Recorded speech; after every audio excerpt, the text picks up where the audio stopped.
we're doing the first proper instalment of the puppy training videos that we said we'd do with CJ. So just to introduce her again, CJ here is now 10 weeks, a little over 10 weeks old. We've had her for about a week. We've been doing some basic bits and pieces, but we've still got lots and lots of things to teach her still. One of those is about mouthing and biting, so I'm trying to make sure I've got a toy there to keep her busy with and to redirect her onto, to make sure that she's not using my hands or my arms at all. Today, the first thing that we're going to look at is something called Reflex to Name. Okay, so what do I mean by that? So Reflex to Name does what it says on the tin. It means that when we say her name, we want her to look at us as a reflex. So that we don't want her to think about it. We want her to look at us without really thinking about it as a reflex reaction. The same way that if you put your hand on a hot plate, you wouldn't stand there thinking about, oh, my hand's hot, I need to take it off. You just move your hand. That's kind of what we're looking for with her, so that when we say her name, she's going to give us her attention. And the wonderful thing then is that we can start to pair her name with other cues. So if her name gets us her attention, we might say CJ come, CJ down, CJ sit, whatever else. The first half gets us her attention, the second half tells her what it is that we want her to do.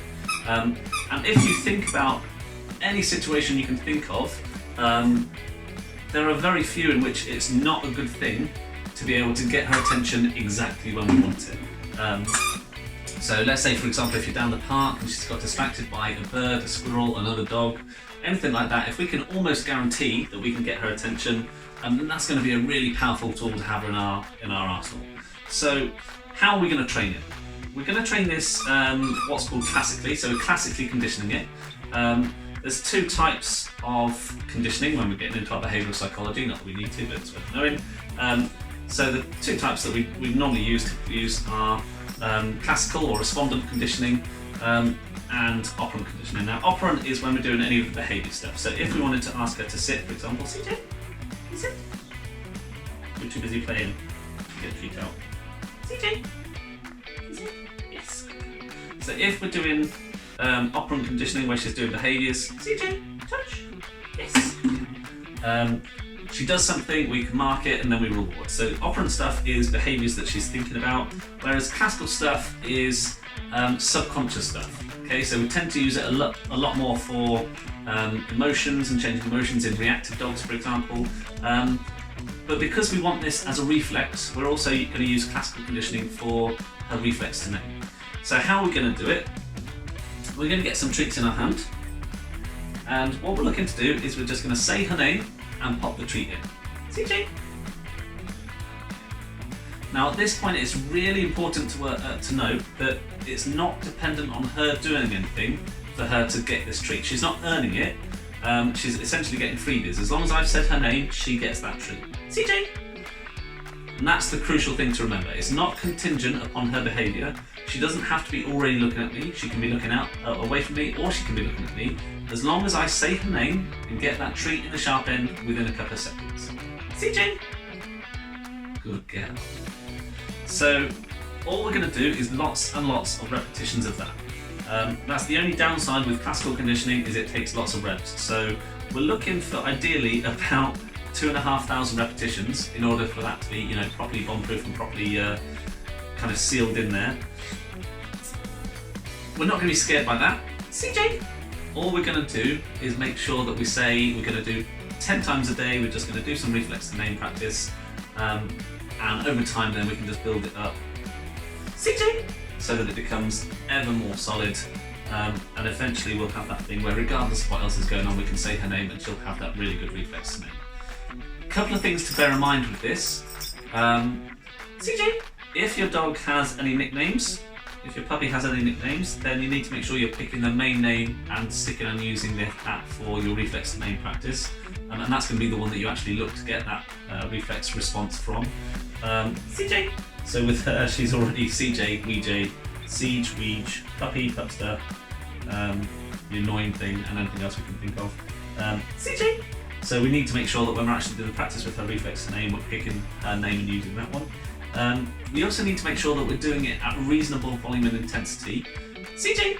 If we do lots and lots of practice at home, where it's nice and quiet, but we do it in a nice quiet volume, we can do lots of practice of CJ, and then we come to use it down the park or when we're out and about, we need to shout it or say it with a bit louder, a bit more intensity. And if it's too different for her to recognise from all that practice we've done, then she's not going to recognise that cue and we're not going to get the benefits of all that training. So we need to make sure when we're training it in home, we're doing it at a reasonable volume and intensity so that it's transferable and recognisable for her when we come to actually use it. Another thing that we need to do is we need to make sure that we do it in different places, so we're going to vary the timing and the environment. We want to make sure that she's making that association between her name being said and the treat appearing in her goal. What we don't want, CJ, what we don't want is that she only learns to recognise it in one given spot and one given context. So let's say you always do it in the kitchen before breakfast every single day, the same time, same place, same routine. All that's going to do is then it's going to teach her in that context that that's what it means.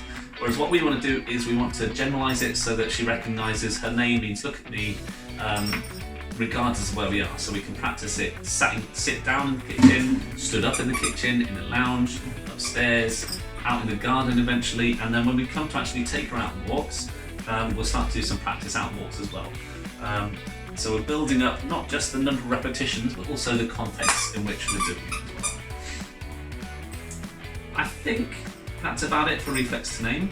The common pitfall with this one, as we said, is that people wait for their dog to look before giving the treat. That's not what it's about. The Reflex to Name effect that we're getting in the long run, where she looks when we say her name, comes as a byproduct of all that practice. So for now, it's just about saying her name, getting the treat in. Okay, so when we do the setup for this, we want to make sure she's reasonably close by so that we can get that treat to her effectively and quickly. So for example, I wouldn't do this where she's in the next room, for example. Even if she does come running, great recall, but if it takes a couple of seconds for her to get to us, then it's not going to be good for that Reflex to Name. So I want to make sure she's always close by. CJ!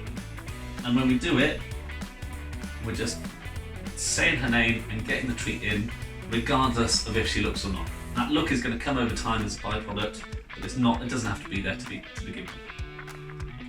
That's Reflex to Name for today. That's our first little puppy skill. Tomorrow we'll talk a bit more about touch. CJ, can you touch? You missed everything. Yes, good girl. Which is a really useful skill. So her nose to our hand. Yes, good. And that's a really useful skill that we can use for different things, including recall. But we'll talk about that in another video.